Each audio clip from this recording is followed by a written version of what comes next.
Film जगत की दुनिया की सबसे बड़ी ऑस्कर्स अवार्ड सेरेमनी 3 मार्च को कैलिफोर्निया के लॉस एंजल्स में होने वाली है। हालांकि अब ये सेरेमनी कैलिफोर्निया के जंगलों में लगी आग की वजह से तबाही के चलते रद्द होने की कगार पर है। रिपोर्ट्स की माने तो एकेडमी की कमेटी इस साल अवार्ड सेरेमनी रद्द करने का विचार करी और अगर ये फैसला लिया जाता है तो ऑस्कर के इतिहास में पहली बार होगा जब सेरेमनी रद्द होगी। रिपोर्ट के अनुसार कैलिफोर्निया में लगी आग से कई लोगों को नुकसान हुआ और ऐसे में एकेडमी नहीं चाहती कि समाज में ये मैसेज जाए कि तबाही के बीच एकेडमी सेलिब्रेशन करे। वहीं दूसरी तरफ एक और रिपोर्ट के अनुसार ऑस्कर अवार्ड सेरेमनी अपनी तय तारीख पर ही होगी।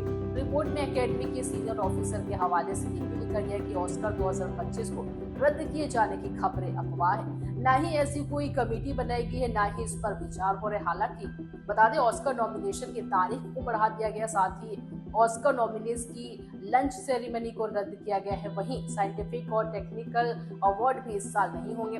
ऑस्कर नॉमिनेशन के लिए पहले 8 जनवरी से 12 जनवरी तक होने वाली वोटिंग थी। हालांकि अब वोटिंग डेट 17 जनवरी तक बढ़ा दी गई है। बता दें ऑस्कर नॉमिनेशन की अनाउंसमेंट डेट बढ़ाकर 23 जनवरी कर दी गई।